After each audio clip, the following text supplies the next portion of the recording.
When someone receives a Lyme disease diagnosis, there's often a profound sense of relief mixed with concern. Finally, an explanation for the chronic fatigue, the joint pain, the brain fog, and the countless other symptoms that have been dismissed or misunderstood for so long. But what if I told you that sometimes what we think is Lyme disease might actually be something else entirely?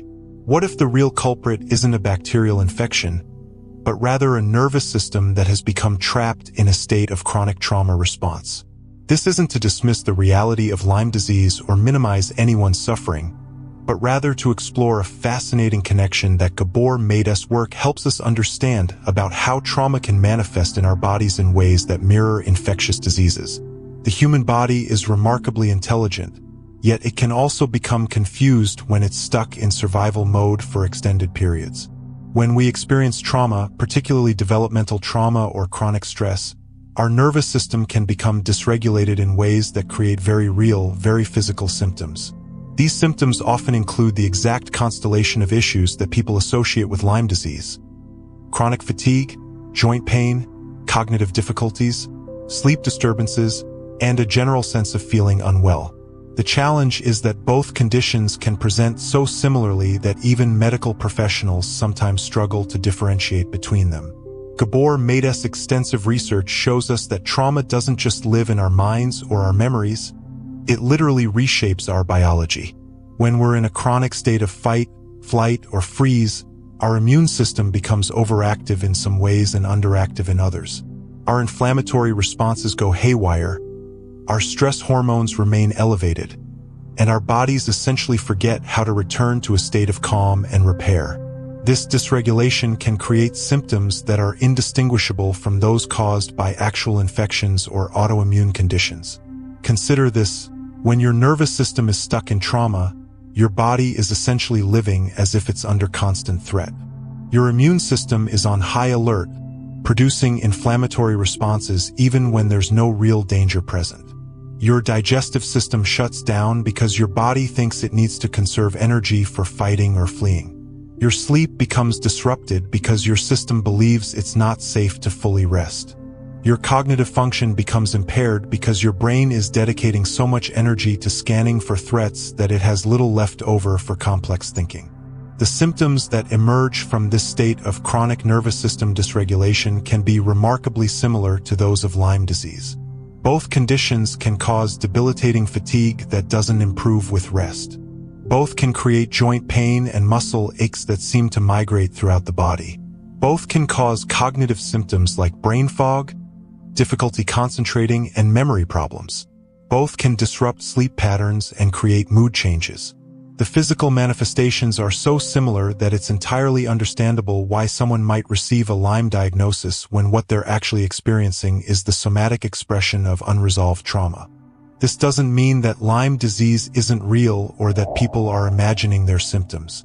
Rather, it highlights the incredible ways in which our bodies can manifest psychological and emotional pain as physical illness. Maté's work consistently demonstrates that the mind and body are not separate entities but rather parts of one integrated system. When one part of the system is disrupted, the effects ripple throughout the entire organism. What makes this particularly complex is that trauma and Lyme disease aren't mutually exclusive. Someone can absolutely have both conditions simultaneously. In fact, having a chronic illness like Lyme disease can itself be traumatic, creating additional layers of nervous system dysregulation. Similarly, someone with a trauma history might be more susceptible to infections because their immune system has been compromised by chronic stress. The relationship between these conditions is nuanced and multifaceted. The key insight from Maté's work is that healing often requires addressing the underlying nervous system dysregulation, regardless of whether there's also an infectious component present. When someone's nervous system learns to feel safe again, when they can access states of calm and connection, remarkable healing becomes possible. This doesn't happen through willpower or positive thinking alone, but through specific practices and interventions that help regulate the autonomic nervous system. One of the most important things to understand is that nervous system dysregulation often has its roots in early life experiences. The way we learn to navigate relationships, the level of safety we felt in our families, the presence or absence of secure attachment relationships, all of these factors shape how our nervous systems develop and function.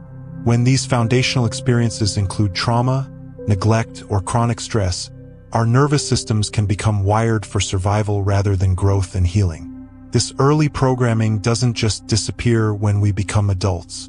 Instead, it continues to influence how our bodies respond to stress, how our immune systems function, and how we experience physical sensations. Someone who grew up in an environment where they never felt truly safe might develop a nervous system that's always slightly activated, always scanning for danger, always ready to respond to threats. Over time, this chronic activation can manifest as physical symptoms that look remarkably similar to infectious diseases. The beautiful thing about understanding this connection is that it opens up new possibilities for healing. When we recognize that some of what we're experiencing might be related to nervous system dysregulation rather than, or in addition to, an infectious process, we can begin to address the root causes rather than just managing symptoms. This might involve trauma therapy, somatic practices, mindfulness training, or other interventions that help the nervous system learn to feel safe again. But here's where things get really interesting, and I have to pause here to say something. You know what's fascinating about understanding these connections between trauma and physical symptoms? It's like discovering that your body has been trying to tell you something important all along, kind of like when you finally understand what your pet has been trying to communicate. And speaking of communication, if this perspective is resonating with you or making you see your own experience in a new light, I'd love for you to hit that like button. Not because I need the validation, though I won't lie, it does feel nice, but because it helps this information reach other people who might be struggling to understand their own mysterious symptoms. Now, back to this fascinating connection. Have you ever noticed how some people seem to recover from Lyme disease relatively quickly with standard antibiotic treatment, while others struggle with symptoms for years or even decades? Have you wondered why some individuals develop chronic Lyme symptoms while others with similar infections don't? These questions point to something important about the role of the nervous system in both the development and persistence of symptoms. Thank you, by the way, for taking the time to watch this and really think about these ideas. I know it can be challenging to consider that our physical symptoms might have deeper roots than we initially thought, but your willingness to explore these connections is exactly what makes healing possible. The research shows us that people with a history of trauma, particularly childhood trauma, are more likely to develop chronic symptoms following infections. Their nervous systems are already in a state of dysregulation, so when an additional stressor like an infection is introduced, the system can become overwhelmed and unable to return to baseline. This isn't a sign of weakness or failure. It's simply how nervous systems work when they've been shaped by difficult experiences. Understanding this doesn't diminish the reality of someone's suffering or suggest that their symptoms are all in their head. Instead, it validates the profound ways in which our life experiences become encoded in our biology. When someone has been living with chronic symptoms that haven't responded well to conventional treatments, exploring the trauma-symptom connection can open up entirely new avenues for healing. One of the most powerful aspects of Maté's approach is his emphasis on compassion and understanding rather than judgment or blame. He consistently reminds us that trauma responses are adaptive. They're our system's best attempt to protect us given the circumstances we faced. The symptoms that develop, whether we call them Lyme disease or trauma responses or something else entirely, are often the body's way of trying to keep us safe or get our attention about something that needs healing. This perspective can be incredibly liberating for people who have been struggling with chronic symptoms. Instead of feeling broken or defective, they can begin to see their symptoms as information, as their body's way of communicating about unmet needs or unhealed wounds.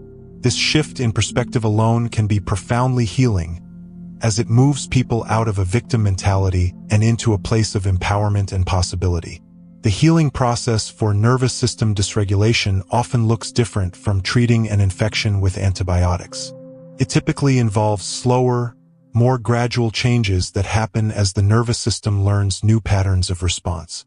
This might include therapy to process traumatic experiences, somatic practices to help the body release stored tension and trauma, mindfulness training to develop awareness of nervous system states, and lifestyle changes that support nervous system regulation. One of the most important elements in this healing process is the cultivation of safety and connection. Our nervous systems are wired for relationship, and they heal in the context of safe, supportive relationships. This might mean working with skilled therapists, joining support groups, or simply developing deeper, more authentic connections with friends and family members. The key is finding relationships where you can be truly seen and accepted without having to perform or hide parts of yourself. Movement and breath work can also be incredibly powerful for nervous system regulation. When we're stuck in trauma responses, our bodies often hold patterns of tension and restriction that keep us locked in survival mode. Gentle, mindful movement practices can help release these patterns and teach the nervous system that it's safe to relax and open. This doesn't have to be intense exercise. Sometimes simple stretching, walking in nature, or even just changing positions regularly throughout the day can make a significant difference. The role of the breath in nervous system regulation cannot be overstated. When we're in fight or flight mode, our breathing becomes shallow and rapid. By consciously slowing and deepening our breath, we can literally shift our nervous system state from activation to calm. This is one of the most accessible tools we have for self-regulation, and it's something that can be practiced anywhere, anytime. Sleep is another crucial factor in nervous system healing. When our systems are dysregulated, sleep often becomes disrupted, which creates a vicious cycle because good sleep is essential for nervous system repair and regulation. Creating a sleep environment that feels safe and comfortable, establishing consistent sleep routines, and addressing any underlying anxiety or hypervigilance that might be interfering with rest are all important parts of the healing process. Nutrition also plays a role, though not in the way many people think. Rather than focusing on specific supplements or elimination diets, which can sometimes become another source of stress and control, the emphasis is on developing a peaceful relationship with food and eating in ways that support nervous system regulation. This might mean eating regular meals to maintain stable blood sugar, choosing foods that feel nourishing and satisfying, and paying attention to how different foods affect your energy and mood. What's particularly beautiful about this approach to healing is that it honors the whole person rather than just focusing on symptoms.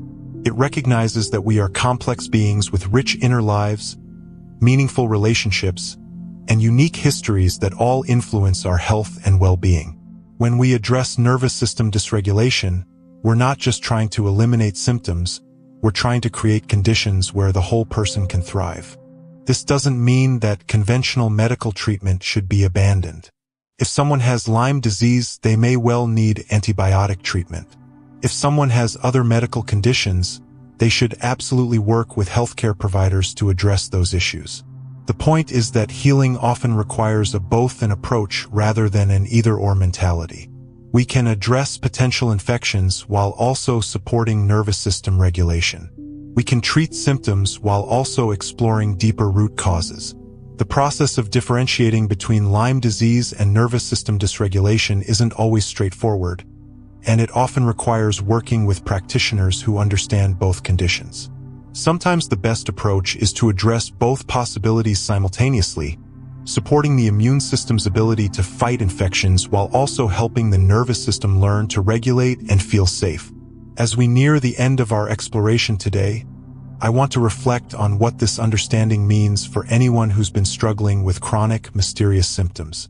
Whether your symptoms are related to Lyme disease, nervous system dysregulation, or some combination of both, you deserve compassion, understanding, and access to healing approaches that address your whole being, not just your symptoms. The journey of healing from chronic symptoms, whatever their root cause, requires patience, self-compassion, and often a willingness to explore aspects of your experience that you might not have considered before. It's not always a linear process, and there may be setbacks along the way, but the capacity for healing and transformation is always present within us. What I find most hopeful about this perspective is that it reminds us of our own agency in the healing process. While we may not have control over what happened to us in the past or even over the symptoms we're currently experiencing, we do have some control over how we respond to our situation and what steps we take toward healing. This isn't about blaming ourselves for our symptoms or believing that we can simply think our way to wellness, but rather about recognizing that we have more power than we might realize to influence our own healing journey. If this exploration has resonated with you or sparked some new insights about your own experience, I'd love for you to give this video a like. It really does help others find this information when they need it most. And if you feel moved to share your own experiences or insights in the comments below, please do. Your story might be exactly what someone else needs to hear today. There's another video appearing on your screen right now that dives even deeper into these connections between trauma and physical health. And if you're finding value in this perspective, consider subscribing to Not What It Seems channel. Remember, you're not broken, you're not imagining things, and healing is always possible, even when it looks different than what you initially expected.